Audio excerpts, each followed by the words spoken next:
This is the 2020 Mitsubishi Eclipse Cross. Today we'll be doing a complete review of this vehicle and then taking it out to one of the most insane pinball experiences I've ever heard of, the Museum of Pinball.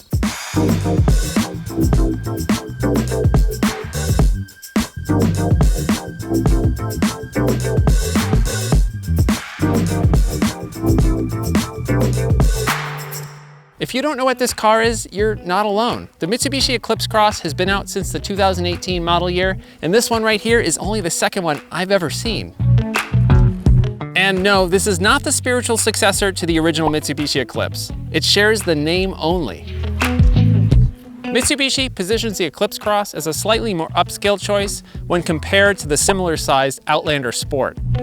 The Eclipse Cross is unique in that it's kind of an in-betweener. It's bigger than a subcompact SUV like the Honda HR-V, but smaller than the compact Honda CR-V. The word unique can also be used to describe the styling, especially the rear. This is where the controversy starts. The two-window design is reminiscent of the Honda Cross Tour or Pontiac Aztek. And I'm not saying that with negative connotations. I actually kind of have a soft spot for the Pontiac Aztek. The front is, I'd say, pretty handsome. I like that Mitsubishi hasn't embraced the way too large grille trend. The narrow two-bar grille looks nice. And this black portion is nicely integrated with these chrome bits, and it doesn't come off looking like a huge gaping fish mouth. I'm looking at you, Toyota Yaris. The side profile is pretty conventional looking, with the exception of this pointy bit right here by the rear taillights. Let's hop in and drive this thing. We'll start off right up here in these hills just outside of Los Angeles, and then we'll make our way out to the Museum of Pinball in Banning, California. Home to over 1,100 vintage and modern pinball machines and arcade games, it's billed as the largest pinball arcade in the world. And it's only open a few days a year. I can't tell you how excited I am to visit that place. Let's go.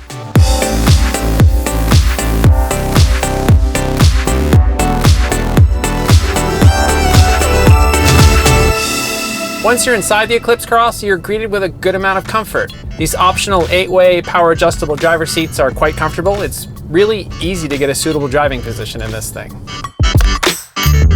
Got a nicely padded armrest and center console cover. Visibility is pretty good too. Some people complain about the rear two-panel glass being hard to see out of, but I don't really find it to be much of a problem. This fully loaded SEL trim with touring package has a lot of nice features, including dual sunroofs, a Rockford Fosgate sound system, heated steering wheel, and heated seats. Though the buttons for the heated seats do look like they're straight out of the 1980s. But in general, the design in here is quite pleasant.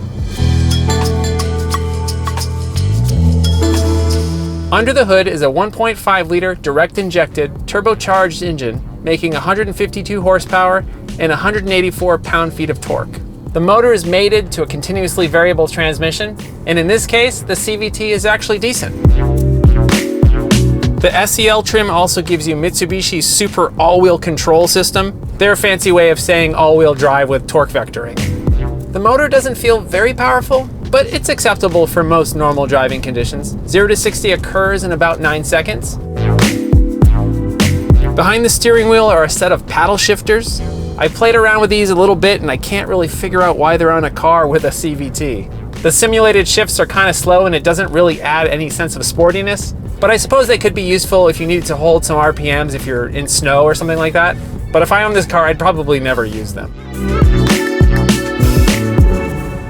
On these back roads, the Eclipse Cross is simply not in its element. The suspension is really softly sprung, and that translates to a lot of forward and backward motion as you feel the weight transfer from the front to the back of the car. But most people buying compact crossovers don't really care about hustling it down a back road. You're buying one to cart your kids to school and to get to and from work. So let's find a place where this car is in its element. Here we go, the morning commute. The Eclipse Cross is actually quite at home here. Highway cruising is comfortable. While the light steering isn't much fun on a back road, it makes the car quite easy to maneuver around town and when parking. Speaking of parking, the SEL trim gives you a 360-degree camera, which is quite useful when fighting for a spot at the supermarket. The optional adaptive cruise control works great. It actually works better than the two Kias that I recently tested. And it does work in stop and go traffic, and it will start accelerating when the car in front of you starts moving. So yeah, overall a pretty good system. The only ever so slightly minor annoyance is that it beeps at you when it can't detect a car in front of you. You should come to expect that most new cars are packed with safety features, and this SEL trim delivers with collision warning, pedestrian detection, and lane departure warning, although these features are absent on the base models. EPA rates the car at 25 miles per gallon. I've averaged 24 in mixed driving. That's actually below average for small SUVs. It's on par with the Jeep Compass, it's slightly better than the Kia Sportage, but even the larger Honda CR-V manages 28. We've got two USB ports here in the front. The first one connects to the 7-inch infotainment system, providing you with Apple CarPlay and Android Auto on LE trims and above.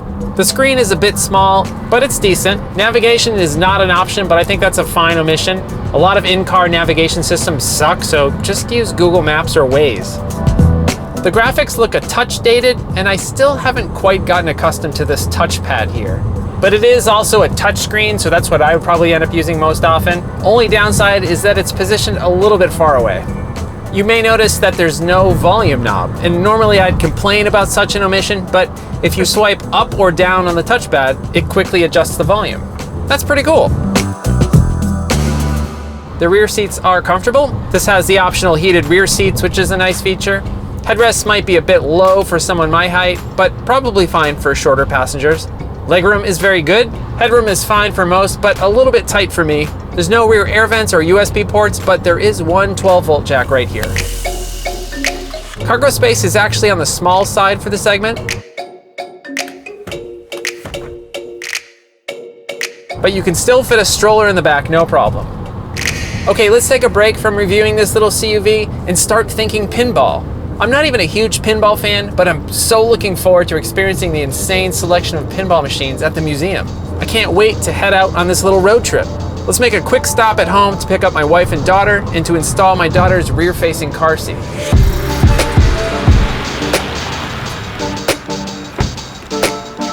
So it's really nice. The latch anchors are extremely easy to get to, but I'm going to be installing my daughter's car seat using the seat belt. You really have to push these seats up quite a bit to get it to fit.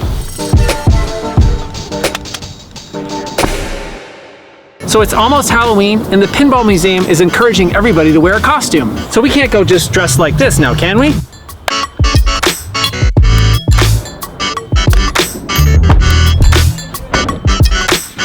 All right. I knew this isn't gonna work. All right.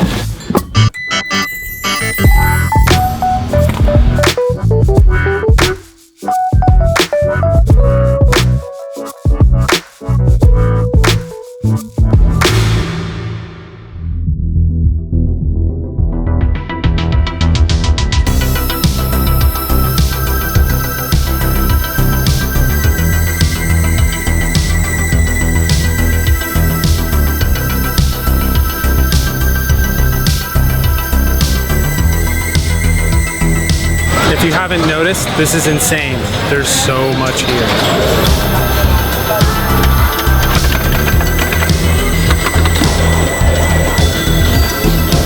It's endless everywhere I turn. Games. So many games in here.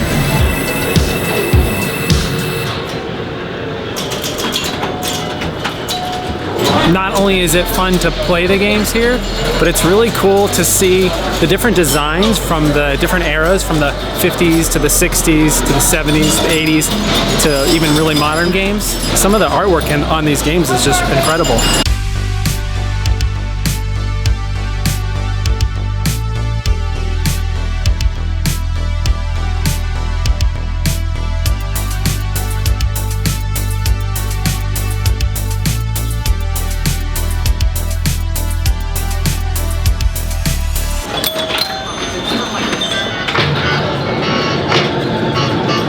So we found a Dolly Parton pinball machine, which is pretty amazing.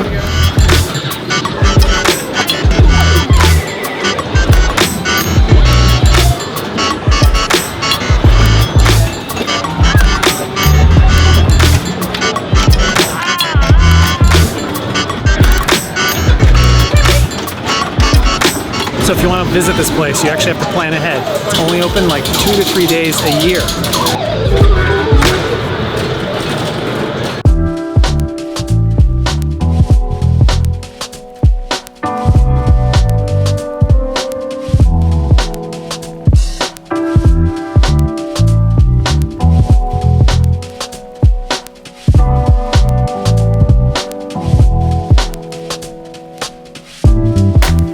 Well, I will say that not many people dressed up today, but we had a lot of fun being a giraffe family, right? Did you have fun being a giraffe? Mm-hmm.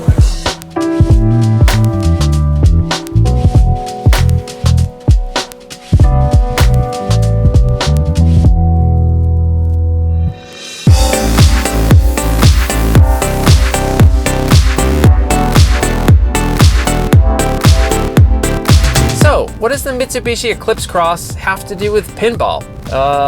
Absolutely nothing. The Pinball Madness event just happened to be this weekend, and this Mitsubishi Eclipse Cross just happened to be sitting in my garage this week. On second thought, maybe there is something in common. At one time, pinball was quite popular in the US, with people playing in arcades across the nation. And then over the years, it slowly started to fade away. Kind of a similar story for Mitsubishi. But the founders of the Pinball Museum aimed to change the trajectory of pinball with the goal of bringing it back to the mainstream and to connect the older fans with a younger generation new to this type of game. And you can see that Mitsubishi is attempting a similar feat, trying to regain relevance and reinvent itself for the US market. Let's talk price. The base Eclipse Cross comes in at just over $24,000. This top-of-the-line SEL with super all-wheel control and the touring package comes in at $32,520. Yes, this is completely loaded, but that's getting up there. But I guess you can keep in mind that Mitsubishi might be running some special offers and dealers may be discounting these. The CUV landscape is more competitive than ever, with, let's be honest, way too many choices of vehicles that aren't really that well differentiated from each other. While the Eclipse Cross might be better served with a different name that doesn't imply sportiness, it's the exact type of vehicle that Mitsubishi needs to sell to stay relevant in this world full of crossovers. The Eclipse Cross is a uniquely styled vehicle that might be a good choice for somebody that doesn't want to drive what everyone else drives. And man, what did you think of that pinball museum? I can't wait to get back there. Please be sure to let me know what cars you'd like to see me review and places that you'd like to see me travel to. Thanks so much for watching. See you later.